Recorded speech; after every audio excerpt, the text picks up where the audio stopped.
तुम्ही इथे? काय झालं? अजून काही बोलायचं आहे का? हो. अहो बोला तुम्ही.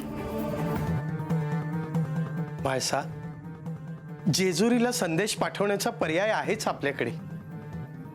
परंतु मायानंदा म्हणते त्याप्रमाणे मी स्वतः जेजुरीला जाऊन यावं म्हणतो.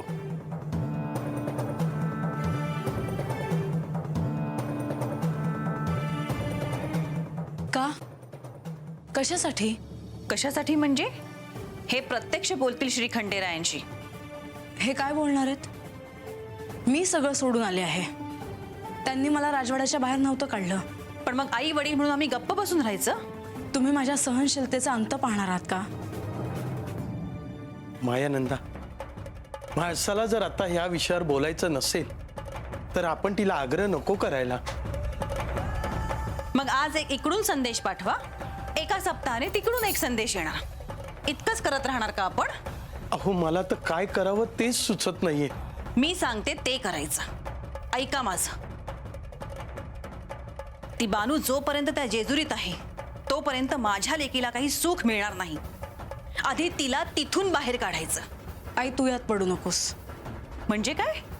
आम्ही गप्प बसून पाहत राहायचं? माझी लेक इथे राहणार आणि ती रानातली पोर तिथे जेजुरीत राहणार? अगं वेडी आहेस की काय? मी काय म्हणतो, खूप घाई होते असं मला वाटतं. लोकांनी विचारल्यावर त्यांना काय सांगणार? तू लोकांची काळजी करू नकोस. जेजुरीहून इथे वार्ता पसरण्यास फार वेळ लागणार नाही. ते काही नाही, तुम्ही स्वतः जेजुरीला जाण्याची व्यवस्था करा.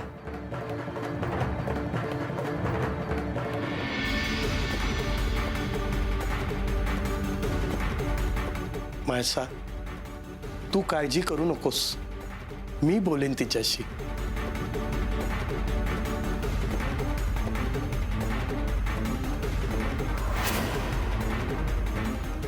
बोल. अक्का, अहो मी काय बोलू? देवींनी सगळं सांगितलंय तुम्हाला.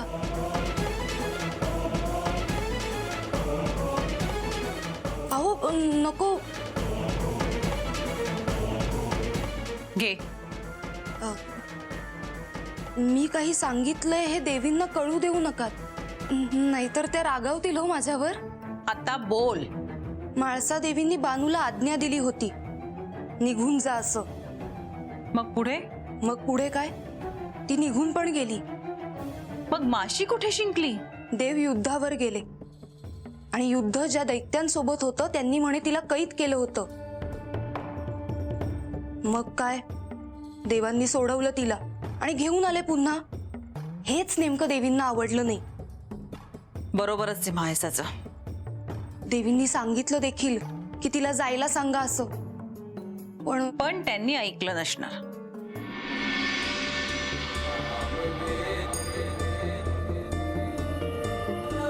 आता वेळ आली आहे पार्वतीने तिचा अवतार घ्यायची.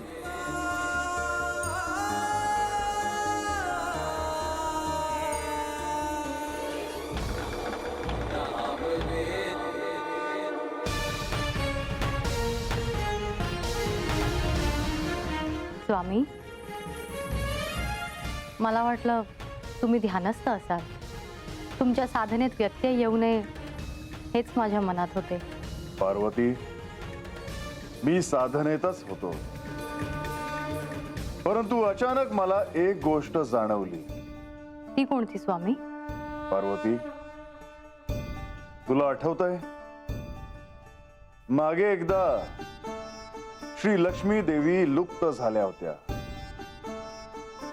समुद्राच्या तळाशी जाऊन त्या स्थानापन्न झाल्या होत्या आणि त्यांना या सृष्टीत पुन्हा आणण्यासाठी समुद्र मंथन झाले.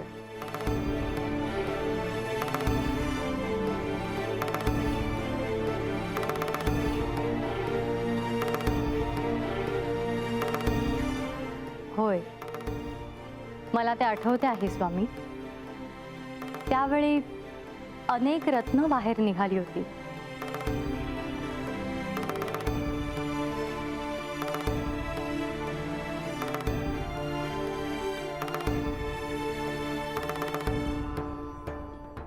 पार्वती, त्या समुद्र मंथनातून जे अमृत बाहेर आले ते असुरांनी पळवले होते.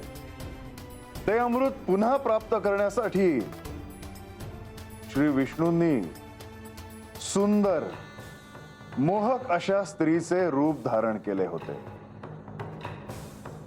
मोहिनी रूप. कोणीही ते रूप विसरणे शक्य नाही स्वामी. इतके अलौकिक आणि इतके सुंदर होते ते. आणि त्याच वेळी तू मला एक सांगितलं होतंस की कृतयुगात मी जेव्हा अवतार घेईन तेव्हा असेच रूप धारण करेन. आणि आता तो क्षण समीप आला आहे. कृतयुगात मार्तंड भैरवाचा मी अवतार धारण करेन. आणि पार्वती, त्यावेळी तुझ्याशी माझा विवाह होईल. म्हणजे माझा अवतार घेण्याची वेळ आता आली आहे हेच सुचवायचे आहे ना तुम्हाला स्वामी? होय.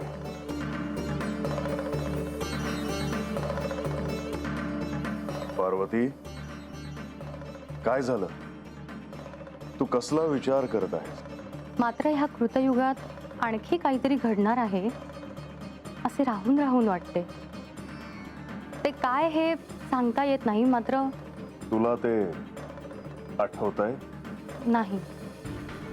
मात्र असे नक्की वाटते आहे की काहीतरी घडणार आहे हे निश्चित, जे तुमच्याशी, माझ्याशी आणि आणखी कोणाशी तरी निगडीत असेल.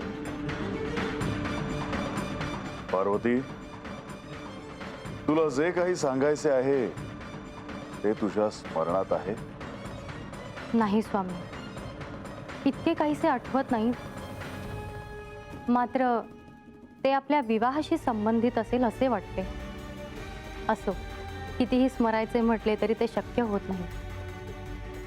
स्पष्ट असे काही आठवत नाही. आता कृतयुगात अवतार घेतल्यावर ते कळेलच. होय. मात्र स्वामी, मी ह्या वेळेस अवतार कुठे घ्यायचा आहे हे तुम्ही मला अजून सांगितले नाही. सांगतो.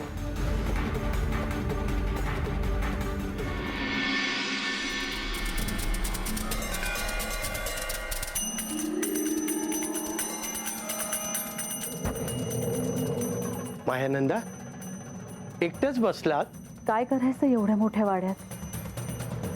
सेवक आहेतच, ते कामं करतायत. अहो, अनेक गोष्टी आहेत, त्यात मन रमवावं.